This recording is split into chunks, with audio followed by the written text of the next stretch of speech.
Good morning friends. Welcome to my YouTube channel competitive class में। Friends, आज हम लोग कोशिका चैप्टर के जितने एमसीक्यू लगभग हो सकते हैं उनको आज हम लोग कवर करेंगे। और ये सारे एमसीक्यू आपको इन एग्ज़ाम के पॉइंट ऑफ व्यू से बहुत ही इम्पोर्टेंट है। इसके पहले मैंने कोशिका चैप्टर को बहुत ही अच्छे से डिटेल से मैंने पढ़ाया है, आप लोग वो वीडियो भी जाकर ज़रूर देखें। तथा उसके बाद ये जो प्रैक्टिस सेट मैंने 100 क्वेश्चन का बनाया है, ये प्रैक्टिस सेट आप लोग ज़रूर दें और कमेंट करके ज़रूर बताएं कि आप लोगों को इसमें कितना मार्क्स आया है। तो चलिए स्टार्ट करते हैं। हमारा पहला क्वेश्चन है, कोशिका को जीवन की मूल इकाई किसने कहा था? तो कोशिका को जीवन की मूल इकाई रॉबर्ट हुक ने कहा था। ठीक है, रॉबर्ट हुक ने कोशिका को जीवन की मूल इकाई कहा था। अगला क्वेश्चन है, कोशिका सिद्धांत किसने दिया? तो कोशिका सिद्धांत स्लाइडेन और स्वान ने दिया। कोशिका सिद्धांत किसने दिया? स्लाइडेन और स्वान ने कोशिका का सिद्धांत दिया। अगला है, ओमनिस सेलुला ए सेलुला किसने कहा? ओमनिस सेलुला ए सेलुला कहा विरखो ने। विरखो ने ओमनिस सेलुला ए सेलुला कहा। पादप कोशिका में किस संरचना की उपस्थिति से उसे जंतु कोशिका से अलग करती है? तो देखिए दोस्तों, पादप कोशिका में क्लोरोप्लास्ट, क्या ये क्लोरोप्लास्ट पाया जाता है जो कि जंतु कोशिका में नहीं पाया जाता है। तो ये क्लोरोप्लास्ट पादप कोशिका को जंतु कोशिका से अलग करने का कार्य करता है। अगला क्वेश्चन है, कोशिका भित्ति किससे बनी होती है? तो देखिए, कोशिका भित्ति जो होती है यहाँ ये किससे बनी होती है? तो सेलुलोज से बनी होती है। यहाँ कहने का अर्थ है कि पादप की कोशिका भित्ति किससे बनी होती है? तो पादप की कोशिका भित्ति जो होती है वो सेलुलोज की बनी होती है। वहीं काइटिन की कोशिका भित्ति किसकी बनी होती है? तो काइटिन की कोशिका भित्ति, ये कवक की कोशिका भित्ति जो होता है वो काइटिन की बनी होती है। तो पादप की कोशिका भित्ति किससे बनी होती है? तो पादप की कोशिका भित्ति सेलुलोज से बनी होती है। अगला है, जंतु कोशिका में कौन सा ऑर्गेनल नहीं पाया जाता है? तो जंतु कोशिका में कौन सा, अभी मैंने बताया था कि क्लोरोप्लास्ट नहीं पाया जाता है। कौन सा नहीं पाया जाता है? तो क्लोरोप्लास्ट जो है जंतु कोशिका में नहीं पाया जाता है। अगला क्वेश्चन है, कोशिका का ऊर्जा गृह या पावर हाउस किसे कहा जाता है? तो माइटोकॉन्ड्रिया को कोशिका का ऊर्जा गृह या पावर हाउस कहा जाता है। ठीक। अगला है, कोशिका का सुसाइड बैंक किसे कहा जाता है? तो कोशिका का सुसाइड बैग लाइसोसोम को कहा जाता है। लाइसोसोम को कोशिका का सुसाइड बैग कहा जाता है। अगला है, कोशिका का प्रोटीन का कारखाना कौन है? अर्थात कोशिका में प्रोटीन का निर्माण कहाँ होता है? तो राइबोसोम में कोशिका में प्रोटीन का निर्माण होता है। तो कोशिका का प्रोटीन का कारखाना किसे कहते हैं या प्रोटीन का निर्माण कोशिका में कहाँ होता है? तो ये होता है राइबोसोम में। अगला है, नाभिक में क्या पाया जाता है? कोशिका में एक नाभिक होता है। ठीक है, कोशिका में नाभिक होता है, उस नाभिक में क्या पाया जाता है? तो उसमें डीएनए भी पाया जाता है, आरएनए भी पाया जाता है, क्रोमोसोम भी पाया जाता है। अर्थात उपरोक्त में से सभी इसका आंसर हो जाएगा। तो नाभिक में डीएनए, आरएनए और क्रोमोसोम सभी पाया जाता है। सबसे छोटी कोशिका कौन सी होती है? तो सबसे छोटी कोशिका होती है माइकोप्लाज्मा। सबसे छोटी कोशिका क्या होती है? माइकोप्लाज्मा। और ये माइकोप्लाज्मा क्या है? ये है प्रोकैरियोटिक जीव। प्रोकैरियोटिक जीव है। ठीक है, ये मैंने अपनी वीडियो में बताया है, आप लोग उसे ज़रूर देखें डिटेल्स में जाके कि ये प्रोकैरियोटिक जीव की क्या होता है, यूकैरियोटिक जीव क्या होता है। ठीक है, तो सबसे छोटी कोशिका कौन सी है? तो माइकोप्लाज्मा सबसे छोटी कोशिका है। वहीं अगर सबसे बड़ी कोशिका की बात की जाए तो सबसे बड़ी कोशिका कौन है? तो शुतुरमुर्ग का अंडा। ठीक है, शुतुरमुर्ग का अंडा सबसे बड़ी कोशिका है। अगला क्वेश्चन है, अच्छा इसी में दो क्वेश्चन आप लोग और बताइए कि मानव शरीर में सबसे बड़ी कोशिका कौन सी है मानव शरीर के अंदर? तो मानव शरीर के अंदर ओवम अर्थात अंडाणु, अंडाणु का जो कोशिका होता है वो सबसे बड़ा होता है। ठीक है, और सबसे छोटी कोशिका जो होती है मानव शरीर के अंदर वो होती है शुक्राणु। ठीक है, तो शुक्राणु जो है वो मानव शरीर के अंदर सबसे छोटी कोशिका होती है और अंडाणु सबसे बड़ी कोशिका होती है। अंडाणु पाया जाता है मादा के शरीर में और शुक्राणु पाया जाता है नर के शरीर में। ठीक है, चलिए अगला क्वेश्चन बताइए कि किस कोशिका अंग को अर्थात कोशिका के किस अंग को ट्रैफिक पुलिस ऑफ सेल कहा जाता है। क्या कहा जाता है? तो ट्रैफिक पुलिस ऑफ सेल कहा जाता है। तो ये कहा जाता है गोल्जी तंत्र को। ठीक है, गोल्जी सिस्टम को गोल्जी सिस्टम को कोशिका का ट्रैफिक पुलिस ऑफ सेल कहा जाता है। अगला है पादप कोशिका का सबसे बड़ा अंगक है, अर्थात पादप कोशिका का सबसे बड़ा अंग क्या है? तो पादप कोशिका का सबसे बड़ा अंग जो है वो रिक्तिका या वैक्यूल है। ठीक है, वैक्यूल है, रिक्तिका या वैक्यूल है सब पादप कोशिका का सबसे बड़ा अंग। कौन सा अंगक डबल मेम्ब्रेन से घिरा होता है? तो डबल मेम्ब्रेन से माइटोकॉन्ड्रिया भी घिरा हुआ होता है, डबल मेम्ब्रेन से क्लोरोप्लास्ट घिरा होता है और नाभिक भी घिरा हुआ होता है। ठीक है, तो कौन सा अंग डबल मेम्ब्रेन से घिरा होता है? तो सभी डबल मेम्ब्रेन से घिरा हुआ होता है। अगला है कोशिका का कंट्रोल सेंटर किसे कहते हैं? तो कंट्रोल सेंटर जो है वो कोशिका का कहलाता है नाभिक। ठीक है, नाभिक को कोशिका का कंट्रोल सेंटर कहा जाता है। अगला है किस अंगक में डीएनए तथा आरएनए पाए जाते हैं? अभी जस्ट मैंने बताया कि माइटोकॉन्ड्रिया में, क्लोरोप्लास्ट में और नाभिक में डीएनए तथा आरएनए दोनों पाया जाता है, अर्थात इनमें से सभी में डीएनए तथा आरएनए पाया जाता है। कोशिका झिल्ली की संरचना किस मॉडल द्वारा समझाई जाती है? तो कोशिका झिल्ली की जो संरचना होती है वो फ्लूइड मोजाइक मॉडल के द्वारा समझाई जाती है। कोशिका झिल्ली की संरचना किस मॉडल द्वारा समझाई जाती है? तो ये फ्लूइड मोजाइक मॉडल के द्वारा समझाई जाती है। अगला है कौन सा अंगक प्रकाश संश्लेषण में सहायक है? तो प्रकाश संश्लेषण के लिए कौन सा अंग सहायक है? तो यह है क्लोरोप्लास्ट, और यही क्लोरोप्लास्ट जो है जंतु कोशिका से पादप कोशिका को अलग करने का कार्य करता है, क्योंकि पादप कोशिका में क्लोरोप्लास्ट पाया जाता है जो कि प्रकाश संश्लेषण में सहायक होता है, तो वहीं जंतु कोशिका में क्लोरोप्लास्ट की अनुपस्थिति होती है। अगला है राइबोसोम की खोज किसने की थी? तो राइबोसोम की खोज की थी पेलाडे ने। राइबोसोम की खोज किसने की थी? पेलाडे ने। और इसी राइबोसोम में किसका संश्लेषण होता है? प्रोटीन का, अर्थात प्रोटीन का इसमें निर्माण होता है। ठीक है, इसलिए इसे प्रोटीन की फैक्ट्री भी कहा जाता है। तो राइबोसोम की को प्रोटीन की फैक्ट्री कहा जाता है। और इसकी खोज किसने की थी? तो पेलाडे ने इसकी खोज की थी। अगला है कोशिका में पचाने का कार्य कौन करता है? तो कोशिका में पचाने का कार्य जो है ये लाइसोसोम करता है। ठीक है, लाइसोसोम करता है। इसी लाइसोसोम को जो है आत्महत्या की थैली भी कहा जाता है। ठीक है, आत्महत्या की थैली या सुसाइड बैग भी कहा जाता है किसे? लाइसोसोम को। और ये लाइसोसोम का कार्य क्या है? तो कोशिका में पचाने का कार्य लाइसोसोम करता है। हमारा अगला क्वेश्चन है कोशिका विभाजन के दौरान स्पिंडल फाइबर का निर्माण कहाँ होता है? तो कोशिका का जब विभाजन होता है एक कोशिका से दूसरी कोशिका का जो निर्माण होता है, तो इस कोशिका निर्माण की प्रक्रिया में, कोशिका विभाजन की प्रक्रिया में जो स्पाइंडल फाइबर है, यह स्पाइंडल फाइबर का निर्माण कहाँ होता है? तो ये होता है सेंट्रोसोम में। ठीक है, तो कोशिका विभाजन के दौरान स्पिंडल फाइबर का निर्माण कहाँ होता है? तो सेंट्रोसोम में स्पिंडल फाइबर का निर्माण होता है।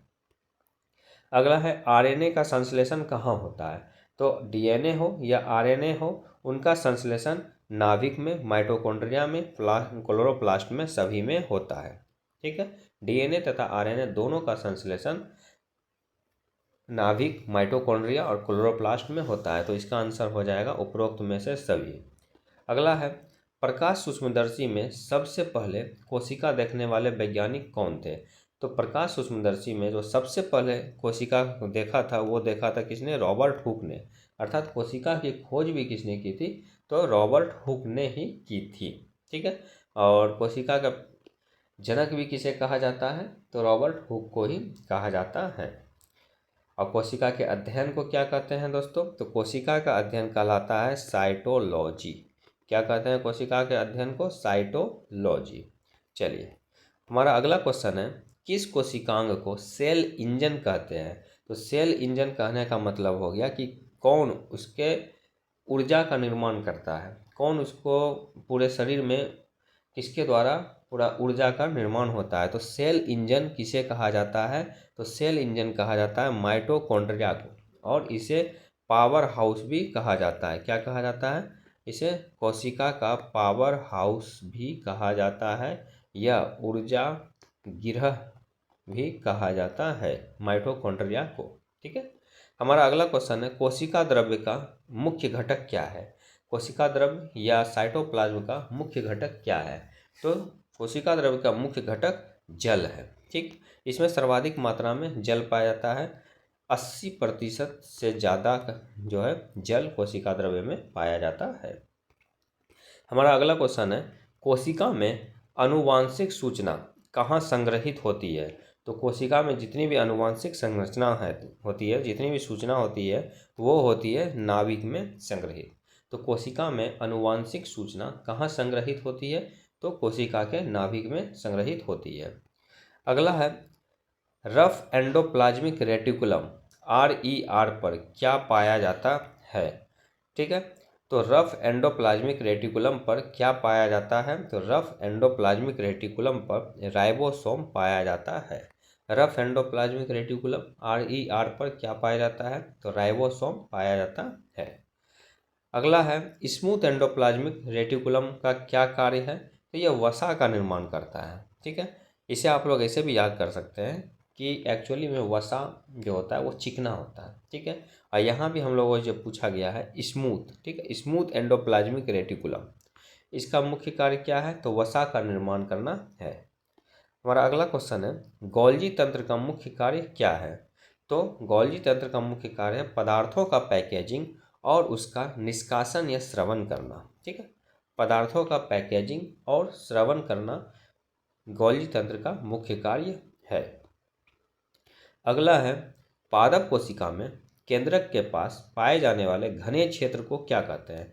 पादप कोशिका में जो केंद्रक होता है, ठीक है, उसके केंद्रक के पास जो पूरा घना क्षेत्र जो पाया जाता है, इस क्षेत्र को क्या कहा जाता है। ठीक है, तो इसे क्या कहा जाता है, तो इसे कहा जाता है न्यूक्लियोलस। क्या कहते हैं, इसे कहा जाता है न्यूक्लियोलस। पादप कोशिका में केंद्रक के पास पाए जाने वाले घने क्षेत्र को क्या कहते हैं, न्यूक्लियोलस। अगला है, डीएनए की द्विकुंडली संरचना किसने बताई। तो डीएनए की जो है द्विकुंडली संरचना वो बताई वाटसन और क्रिक ने। ठीक है, अर्थात डबल हेलिकल मॉडल, डीएनए की डबल हेलिकल मॉडल किसने दिया, तो डबल हेलिकल मॉडल जो है वाटसन और क्रिक ने दिया। ठीक है, अर्थात डीएनए की द्विकुंडलीय संरचना जिसे डबल हेलिकल मॉडल भी कहा जाता है, ये किसने दिया, तो वाटसन और क्रिक ने।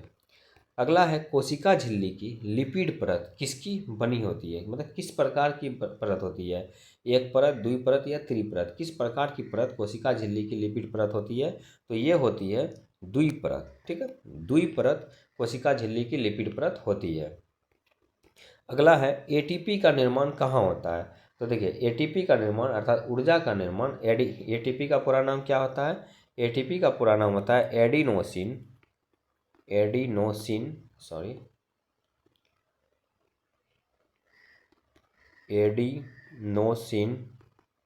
ट्राइफॉस्फेट। ठीक है, एडिनोसिन ट्राइफॉस्फेट अर्थात एटीपी का निर्माण कहाँ होता है, तो माइटोकॉन्ड्रिया में एटीपी का निर्माण होता है, माइटोकॉन्ड्रिया में। और इस माइटोकॉन्ड्रिया को क्या कहते हैं, पावर हाउस ऑफ सेल या कोशिका का ऊर्जा घर भी कहा जाता है। और एक एटीपी में कितने अणु का निर्माण होता है, एक एटीपी में 38 अणु का निर्माण होता है।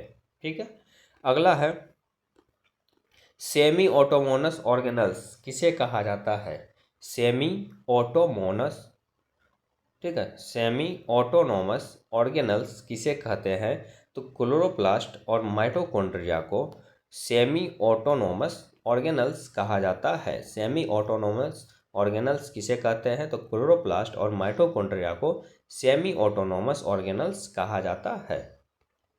अगला है, कोशिका झिल्ली का कार्य क्या है। तो कोशिका झिल्ली का कार्य होता है सेलेक्टिव परमेबिलिटी अर्थात चयनात्मक पारगम्यता। कोशिका झिल्ली का कार्य क्या है, तो कोशिका झिल्ली का कार्य है सेलेक्टिव परमिटिविटी या चयनात्मक पारगम्यता। अगला है कोशिका में राइबोसोम का मुख्य कार्य क्या है। तो राइबोसोम का मुख्य कार्य क्या है, प्रोटीन का संश्लेषण करना। ठीक है, अर्थात प्रोटीन का निर्माण जो होता है वो राइबोसोम में ही होता है। अर्थात राइबोसोम का मुख्य कार्य क्या है, प्रोटीन का संश्लेषण करना। प्रकाश संश्लेषण की क्रिया किस अंगक में होती है। तो प्रकाश संश्लेषण जो होता है वो पादप में होता है, और वो किस अंग के द्वारा होता है, तो क्लोरोप्लास्ट के द्वारा होता है। ठीक है, तो पादप कोशिका में क्लोरोप्लास्ट पाया जाता है, जिसके द्वारा कि पादप प्रकाश संश्लेषण की क्रिया करते हैं। अगला है माइटोकॉन्ड्रिया के आंतरिक झिल्ली की संरचनाओं को क्या कहते हैं। तो माइटोकॉन्ड्रिया के जो आंतरिक झिल्ली की संरचना होती है उसे क्रिस्टे कहा जाता है। माइटोकॉन्ड्रिया के आंतरिक झिल्ली की संरचनाओं को क्या कहते हैं, तो इसे क्रिस्टे कहा जाता है। क्लोरोप्लास्ट में कौन सा वर्णक पाया जाता है। तो क्लोरोप्लास्ट में कौन सा वर्णक पाया जाता है, तो क्लोरोफिल पाया जाता है। क्लोरोप्लास्ट में कौन सा वर्णक या कौन सा पिगमेंट पाया जाता है, तो क्लोरोफिल पाया जाता है। अगला है पादप कोशिका में जल और लवणों का भंडारण कहाँ होता है। तो पादप कोशिकाओं में जो जल और लवण है, खनिज लवण है, उनका स्टोरेज, उनका भंडारण कहाँ होता है, तो इसी रिक्तिका में। ठीक है, वैक्यूल में होता है। रिक्तिका या वैक्यूल में पादप कोशिका में जल और खनिज लवणों का भंडारण होता है। अगला है कोशिका विभाजन में सेंट्रियोल का क्या कार्य होता है। सेंट्रियोल का कार्य क्या होता है कि स्पाइंडल तंतु बनाना। ठीक है, स्पाइंडल तंतु बनाने का कार्य ये सेंट्रियोल का होता है। तो कोशिका विभाजन में सेंट्रियोल का क्या कार्य है, तो स्पाइंडल तंतु बनाना सेंट्रियोल का मुख्य कार्य है। अगला है किस कोशिकांग को प्रोटीन फैक्ट्री कहते हैं। तो राइबोसोम को प्रोटीन फैक्ट्री कहा जाता है। अगला है कौन सा कोशिकांग आनुवांशिक निरंतरता के लिए उत्तरदायी है। तो मैंने बताया कि कोशिका का जो नाभिक होता है उसी में जो भी आनुवांशिक संरचना होती है उसके बारे में पूरी डिटेल्स होती है। ठीक है, तो आनुवांशिक निरंतरता के लिए कौन उत्तरदायी है, तो नाभिक। कौन सा कोशिकांग आनुवांशिक निरंतरता के लिए उत्तरदायी है, तो नाभिक। अगला है कोशिका का सबसे ठोस भाग कौन सा होता है। तो कोशिका का सबसे ठोस भाग जो होता है वो होता है कोशिका भित्ति। अब पादप की कोशिका किसकी बनी होती है, सेल्यूलोज की बनी होती है। और कवक की कोशिका किसकी बनी होती है, तो वो काइटिन की बनी होती है। ये भी आपको याद रखना है। अगला है कौन सा कोशिकांग केवल पादप कोशिका में पाया जाता है। तो कौन सा कोशिकांग केवल पादप कोशिका में पाया जाता है, तो वो पाया जाता है क्लोरोप्लास्ट। ठीक है, क्लोरोप्लास्ट सिर्फ पादप कोशिका में ही पाया जाता है।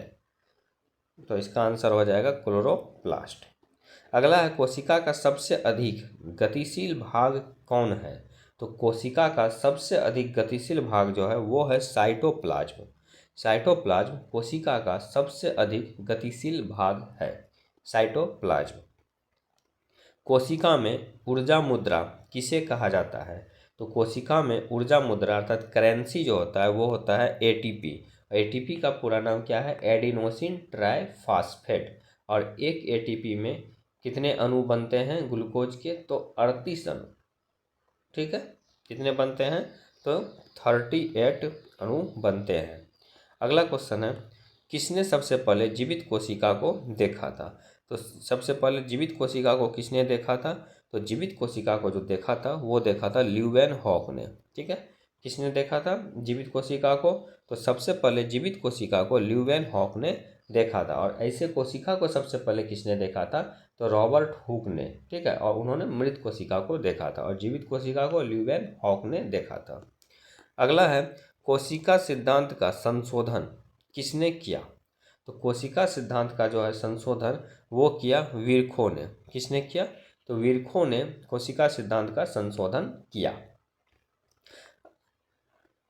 अगला है पादप कोशिका का आकार सामान्यतः कैसा होता है। तो पादप कोशिका का जो आकार होता है वो होता है आयताकार। पादप कोशिका का आकार सामान्यतः कैसा होता है, आयताकार। दोस्तों हम लोग 50 क्वेश्चन से ज़्यादा को कवर कर लिए हैं। मैं आशा करता हूँ कि आप लोग ज़्यादा से ज़्यादा आंसर दे रहे होंगे।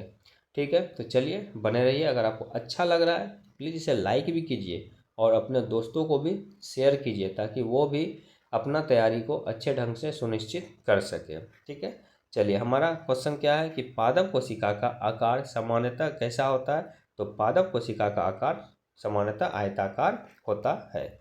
जंतु कोशिका का आकार सामान्यतः कैसा होता है। तो जंतु कोशिका का जो आकार है वो होता है अनियमित या इरेगुलर टाइप का। ठीक है, अनियमित। जंतु कोशिका का आकार कैसा होता है, अनियमित, और पादप कोशिका का आकार आयताकार होता है।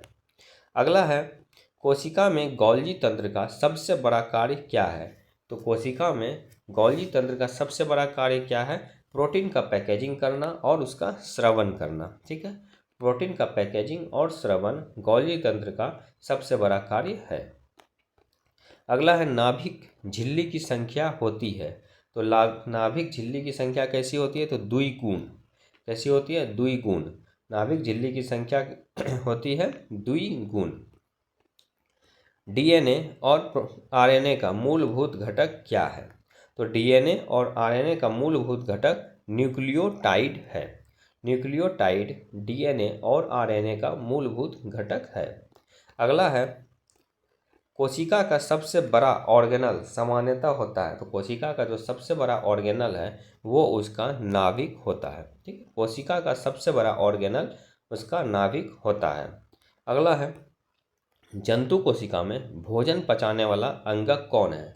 तो जंतु कोशिका में भोजन पचाने का कार्य लाइसोसोम करता है, और इसी लाइसोसोम को क्या कहा जाता है, आत्महत्या की थैली या सुसाइड बैग भी कहा जाता है। अगला है, कोशिका झिल्ली का रासायनिक संगठन क्या है। तो कोशिका झिल्ली का जो रासायनिक संगठन है वो है लिपिड प्लस प्रोटीन। लिपिड और प्रोटीन कोशिका झिल्ली का मुख्य रासायनिक संगठन है। ठीक है, अर्थात कोशिका झिल्ली किसका बना होता है, तो ये बना होता है लिपिड और प्रोटीन का। लिपिड तथा प्रोटीन का कोशिका झिल्ली बना होता है। हमारा अगला क्वेश्चन है, पादप कोशिका का पाचक अंगक कौन है। तो कोशिका का पाचक अंगक कौन है, तो ये है आपका लाइसोसोम। ठीक है, लाइसोसोम पादप कोशिका का पाचक अंगक है। साइटोप्लाज्म को कौन सा नाम दिया जाता है। तो साइटोप्लाज्म को और क्या कहा जाता है, प्रोटोप्लाज्म। ठीक है, साइटोप्लाज्म को कौन सा नाम दिया जाता है, तो प्रोटोप्लाज्म। पादप कोशिका की कोशिका भित्ति में प्रमुख पदार्थ कौन सा होता है। तो पादप कोशिका की कोशिका भित्ति में प्रमुख पदार्थ जो होता है वो होता है सेल्यूलोज। ठीक है, सेल्यूलोज पादप कोशिका की कोशिका भित्ति में मुख्य पदार्थ होता है। कवक की कोशिका भित्ति किसकी बनी होती है। तो कवक की कोशिका भित्ति काइटिन की बनी होती है। कवक की कोशिका भित्ति किसकी बनी होती है, तो कवक की कोशिका भित्ति काइटिन की बनी होती है। अगला है, प्रोकैरियोटिक कोशिकाओं में नाभिक क्या होता है। तो प्रोकैरियोटिक कोशिकाओं में नाभिक अनुपस्थित होता है। ठीक है, प्रो दो टाइप का होता है, एक होता है प्रोकैरियोटिक, ठीक है, और एक होता है यूकैरियोटिक। ये प्रोकैरियोटिक जीव जो होते हैं इनमें कोशिका अनुपस्थित होता है। ठीक है, यूकैरियोटिक जीव ये सारे के सारे एक कोशिकीय जीव होते हैं। ठीक, प्रोकैरियोटिक जीव में जैसे बैक्टीरिया, आपका माइकोप्लाज्मा, ये सभी आ जाता है। वहीं यूकैरियोटिक जीव में अमीबा, पैरामीशियम, ये सारे चीज़ आते हैं। ठीक है, तो प्रोकैरियोटिक जीव और यूकैरियोटिक जीव अलग अलग होता है। प्रोकैरियोटिक जीव में कोशिका नहीं होता है, यूकैरियोटिक जीव में कोशिका एक होता है, अर्थात इसे एक कोशिकीय जीव भी कहते हैं। ठीक है, तो प्रोकैरियोटिक जीव में कोशिकाओं में नाभिक क्या होता है, तो अनुपस्थित होता है। अगला क्वेश्चन है, प्रोकैरियोटिक कोशिका का उदाहरण कौन है। तो अभी मैंने बताया कौन है, बैक्टीरिया। ठीक है, बैक्टीरिया प्रोकैरियोटिक जीव है। माइकोप्लाज्मा प्रोकैरियोटिक जीव है, और सबसे छोटी कोशिका किसकी होती है, तो माइकोप्लाज्मा ही है। ठीक है, तो प्रोकैरियोटिक कोशिका कौन है, तो बैक्टीरिया इनमें से प्रोकैरियोटिक कोशिका है। बाकी आपका अमीबा एक कोशिकीय है, शैवाल एक कोशिकीय है, कवक एक कोशिकीय है। सिर्फ बैक्टीरिया जो है ये आपका प्रोकैरियोटिक कोशिका है। ठीक है, अगला है, यूकैरियोटिक कोशिका का उदाहरण है।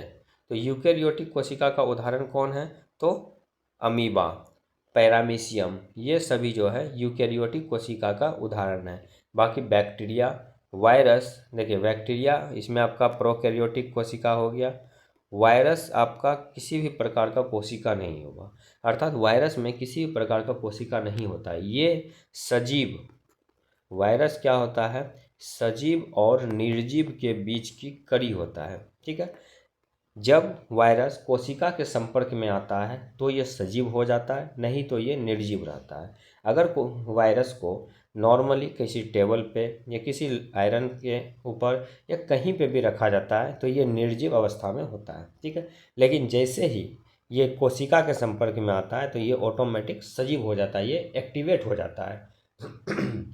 ठीक है, तो इसे वायरस को सजीव और निर्जीव के बीच की कड़ी कहा जाता है। माइकोप्लाज्मा आपका प्रोकैरियोटिक कोशिका हो गया। ठीक है, तो यूकैरियोटिक कोशिका का उदाहरण कौन हो गया, अमीबा, पैरामीशियम, ये सभी यूकैरियोटिक कोशिका का उदाहरण हो गया। अगला क्वेश्चन है, किस वैज्ञानिक ने जीवित कोशिका में नाभिक की खोज की। तो नाभिक की खोज किसने की, रॉबर्ट ब्राउन ने की। नाभिक की खोज किसने की, रॉबर्ट ब्राउन ने की। नाभिक की खोज रॉबर्ट ब्राउन ने, कोशिका की खोज रॉबर्ट हुक ने, और जीवित कोशिका की खोज ल्यूवेन हॉक ने की।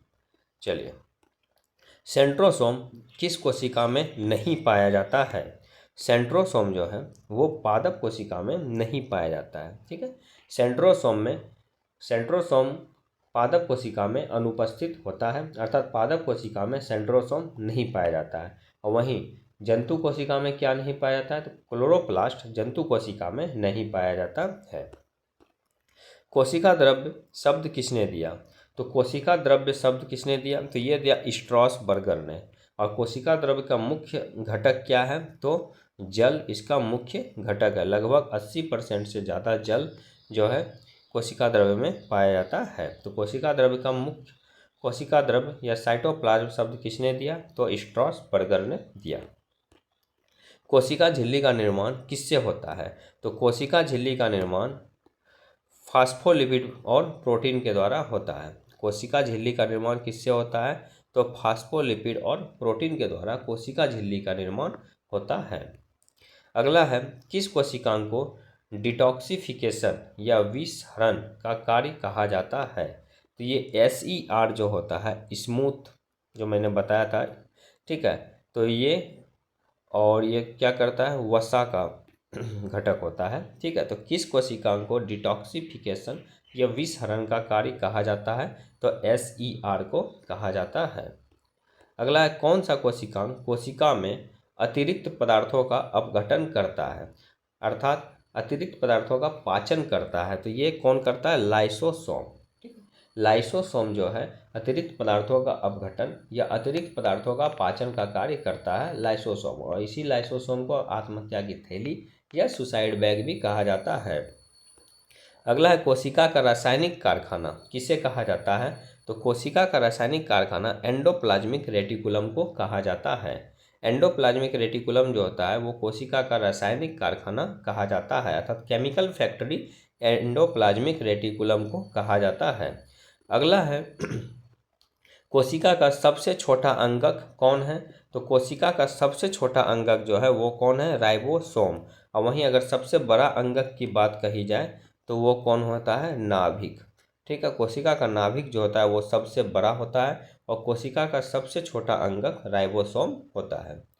अगला क्वेश्चन है, माइटोकॉन्ड्रिया में अपना DNA और RNA होता है। ठीक है, इसलिए इसे क्या कहा जाता है, इसलिए इसे क्या कहा जाता है, अर्ध स्वायत्त अंगक। क्योंकि माइटोकॉन्ड्रिया में अपना DNA और RNA होता है, जिसके कारण इसे क्या कहा जाता है, तो अर्ध स्वायत्त अंगक कहा जाता है। राइबोसोम में कौन सा RNA सबसे अधिक पाया जाता है। तो कौन सा RNA सबसे ज़्यादा पाया जाता है, तो ये पाया जाता है rRNA। राइबोसोम में सबसे ज़्यादा कौन सा RNA पाया जाता है, तो rRNA राइबोसोम में सबसे ज़्यादा पाया जाता है। किस कोशिकांग में कैटालेज एंजाइम पाया जाता है। तो कैटालेज एंजाइम जो है ये पैराक्सीमोम में पाया जाता है। ठीक है, पैराक्सीमोम में कैटालेज एंजाइम पाया जाता है। और कैटालेज एंजाइम किस में पाया जाता है, तो पैराक्सीमोम में। और ये पैराक्सीमोम क्या है, कोशिका का एक अंग है। पादप कोशिका में प्रकाश संश्लेषण की प्रकाश अभिक्रिया कहाँ होती है। तो ये कहाँ होती है, थाइलाकॉइड में। ये थाइलाकॉइड में जो है प्रकाश संश्लेषण की क्रिया होती है। क्या था कि पादप कोशिका में प्रकाश संश्लेषण की अभिक्रिया कहाँ होती है? तो पादप कोशिका में प्रकाश संश्लेषण की क्रिया थाइलाकॉइड में होती है। अगला है कोशिका की खोज किस वर्ष हुई? तो कोशिका की खोज 1665 में हुई और ये किसने किया? तो रॉबर्ट हुक ने किया। कोशिका की खोज कब हुई? तो 1665 में हुई। अगला प्रोटीन का संसाधन एवं पैकिंग कहाँ होता है? तो ये होता है गोल्जी तंत्र में। ठीक है, तो गोल्जी तंत्र में प्रोटीन का संसाधन एवं पैकेजिंग होता है। अगला है लाइसोसोम में कौन से एंजाइम पाए जाते हैं? तो लाइसोसोम में हाइड्रोलिटिक एंजाइम पाए जाते हैं। लाइसोसोम में कौन से एंजाइम पाए जाते हैं? तो लाइसोसोम में हाइड्रोलिटिक एंजाइम पाए जाते हैं। और ये लाइसोसोम का क्या कार्य है? ये पाचन का कार्य करता है। कोशिका में पाचन का कार्य कौन करता है? तो लाइसोसोम करता है। और लाइसोसोम में कौन सा एंजाइम पाया जाता है? तो हाइड्रोलिटिक एंजाइम लाइसोसोम में पाया जाता है। और इसी लाइसोसोम को आत्महत्या की थैली या सुसाइड बैग भी कहा जाता है। जंतु कोशिका में सबसे बड़ा अंगक कौन होता है? तो जंतु कोशिका में सबसे बड़ा अंगक नाभिक होता है। सबसे बड़ा अंगक कौन होता है? तो नाभिक सबसे बड़ा अंगक होता है। वहीं अगर पादप कोशिका में बात की जाए तो पादप कोशिका में रिक्तिका सबसे बड़ा अंगक होता है। कोशिका में अर्धद्रव या सेमी फ्लूइड पदार्थ क्या कहलाता है? तो साइटोप्लाज्म को अर्धद्रव या सेमी फ्लूइड कहा जाता है। कोशिका में अर्धद्रव या सेमी फ्लूइड पदार्थ क्या कहलाता है? तो साइटोप्लाज्म। किस कोशिका अंगक को पैकेजिंग हाउस कहा जाता है? तो ये किसे कहा जाता है पैकेजिंग हाउस? तो गोल्जी तंत्र को कहा जाता है। गोल्जी तंत्र को पैकेजिंग हाउस कहा जाता है। पैकेजिंग हाउस किसे कहा जाता है? तो गोल्जी तंत्र को कहा जाता है। किस अंगक को क्लोरोप्लास्ट का माइटोकॉन्ड्रिया कहा जाता है? क्लोरोप्लास्ट का माइटोकॉन्ड्रिया ग्राना को कहा जाता है। किसे कहा जाता है? तो ग्राना को क्लोरोप्लास्ट का माइटोकॉन्ड्रिया कहा जाता है। अगला है कोशिका में सूचना का वहन किसके द्वारा होता है? तो जो भी सूचना का संपादन होता है वो किसके द्वारा होता है? डीएनए के द्वारा। ठीक है, कोशिका में सूचना का वहन किसके द्वारा होता है? तो वो डीएनए के द्वारा होता है। किस कोशिकांग को आरएनए का कारखाना कहा जाता है? आरएनए का कारखाना किसे कहा जाता है? तो न्यूक्लियोलस को आरएनए का कारखाना कहा जाता है। किस कोशिकांग को आरएनए का कारखाना कहा जाता है? तो ये कहा जाता है न्यूक्लियोलस को कहा जाता है। कोशिका में सबसे अधिक संख्या में कौन सा ऑर्गेनल होता है? तो सबसे अधिक संख्या में कोशिका में माइटोकॉन्ड्रिया होता है। कोशिका में माइटोकॉन्ड्रिया सबसे ज़्यादा होता है और ये mitochondria powerhouse of the cell या ऊर्जा गिरह या पावर बैंक भी कहलाता है। ठीक है, तो कोशिका में सबसे अधिक संख्या में कौन सा ऑर्गेनल होता है? माइटोकॉन्ड्रिया। पादप कोशिका में प्रकाश संश्लेषण के लिए आवश्यक एंजाइम कहाँ पाए जाते हैं? तो ये पाए जाते हैं स्ट्रोमा में। पादप कोशिका में प्रकाश संश्लेषण के लिए आवश्यक एंजाइम कहाँ पाए जाते हैं? तो स्ट्रोमा में पादप कोशिका के में प्रकाश संश्लेषण के लिए आवश्यक एंजाइम पाए जाते हैं। कौन सी कोशिका मानव शरीर में सबसे लंबी होती है? तो सबसे लंबी कोशिका जो है वो होती है कौन सी? न्यूरॉन, जिसे तंत्रिका कोशिका भी कहा जाता है। ठीक है, तंत्रिका कोशिका सबसे लंबी कोशिका होती है। और वहीं अगर सबसे बड़ी कोशिका की बात की जाए तो वो होती है अंडाणु, और सबसे छोटी कोशिका की बात की जाए तो वो होता है शुक्राणु। ठीक है, और ये तंत्रिका कोशिका सबसे लंबी कोशिका होती है और इस कोशिका का विभाजन नहीं होता है। एकमात्र कोशिका तंत्रिका कोशिका है जिसका विभाजन संभव नहीं है। इसलिए कहा जाता है कि अगर सर में चोट लग जाती है तो उसको ठीक होना थोड़ा मुश्किल हो जाता है, क्योंकि इसका विभाजन, इसमें सिर में हमारा तंत्रिका कोशिका पाया जाता है, न्यूरॉन पाया जाता है, जिसका कि विभाजन संभव नहीं है। इसलिए क्या कहते हैं कि सिर में अगर चोट लग जाता है तो ब्रेन हेमरेज की संभावना ज़्यादा हो जाती है, जिससे आदमी की मृत्यु भी हो सकती है। ठीक है, तो कौन सा कोशिका मानव शरीर में सबसे लंबी होती है? तो तंत्रिका कोशिका मानव शरीर में सबसे लंबी कोशिका होती है। मानव शरीर की सबसे छोटी कोशिका कौन सी होती है? तो ये होती है शुक्राणु। ठीक है, शुक्राणु जो है ये मानव शरीर में सबसे छोटी कोशिका होती है। मानव शरीर में सबसे अधिक संख्या में पाए जाने वाले कोशिका कौन सी होती है? तो आरबीसी। आरबीसी मानव शरीर की सबसे अधिक संख्या में पाई जाने वाली कोशिका है। ठीक है, तो मानव शरीर की सबसे अधिक संख्या में पाए जाने वाली कोशिकाएं कौन सी है? आरबीसी। आरबीसी को क्या कहा जाता है? Red blood cell. क्या कहते हैं? रेड ब्लड सेल कहा जाता है आरबीसी। और इसका निर्माण कहाँ होता है? लाल अस्थि मज्जा में। ठीक है, अगला क्वेश्चन है, कोशिका में अनुवांशिक गुण किसके द्वारा संचारित होते हैं?